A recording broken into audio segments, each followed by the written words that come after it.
Senator Marco Rubio, son of a Cuban immigrant who rode the Tea Party wave in 2010 to national prominence, has just announced his bid for the 2016 presidential election. And just like we do with every candidate, we're going to tell you exactly who he is so you know who you are voting for.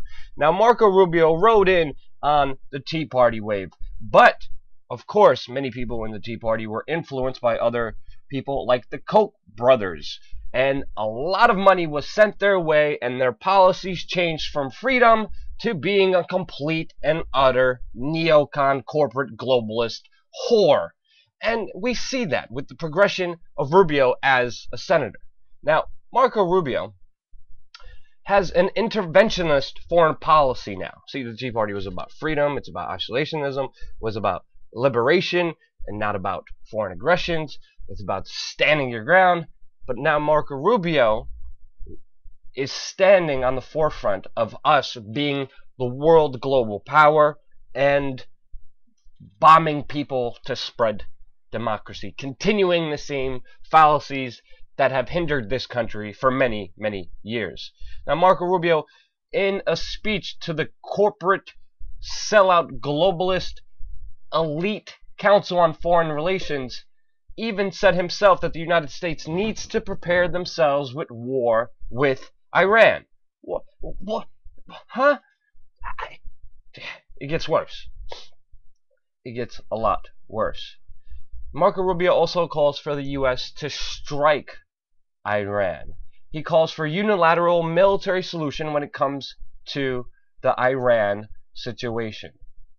No negotiations, no coming to the table. Let's just bomb any country that we disagree with, especially with our foreign policy and our corporate global dollar hegemony, and we'll destroy them and we'll bomb them. That's exactly what he is calling for. When he's calling for bombing Iran, people have to understand that Iran is one of the few countries who is actually fighting ISIS on the ground. Iranian soldiers are combating ISIS. They're not doing this with any support or help from the United States. But Marco Rubio wants to give more ammunition to the Syrian rebels. Who are the Syrian rebels that the United States has been funding, has been giving ammunition to, and weapons and arms and all this technology?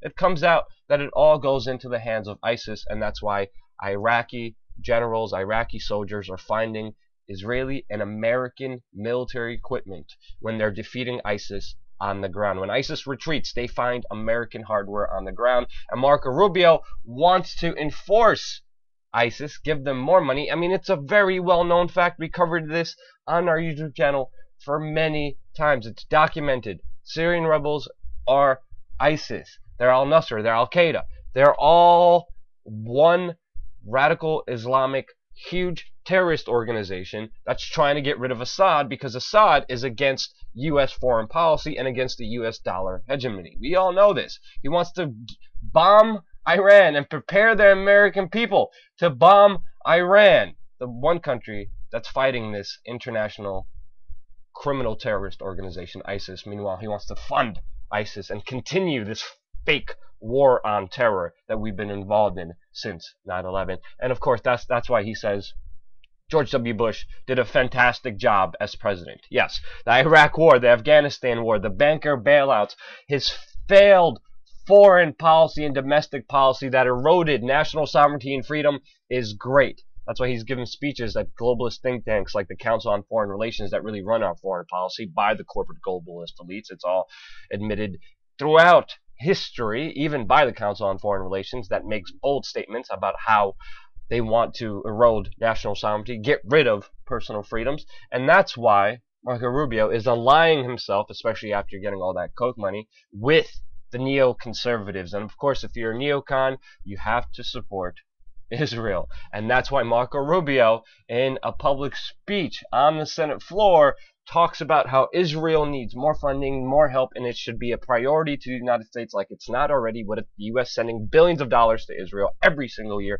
He wants more of that. He wants to continue this neocon policy that's been initiated by George W. Bush. And he sucked up so well that even the Bilderberg Group in 2012 was considering him to be the vice president. If you don't know what the Bilderberg Group is, you need to look at this insidious corporate globalist think tank that 150 of the world's most powerful people gather in secret and decide what's going to happen. They decided, even the New York Times admitted, this globalist think tank even decided who's going to be the vice president for John Kerry, and it was John Edwards. At previous meetings, it was admitted. We have people like Bill Clinton, Tony Blair, Gordon Brown, and all these other elites right before becoming presidents attending these secret meetings and coming into power by the people who really run things behind the scenes. And that's why Marco Rubio was even considered, and that's why I tried to even ask him this question one-on-one, as you could see in this video.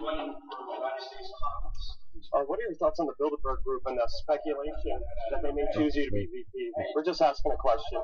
No. No comment on the Bilderberg Group, Mr. Rubio?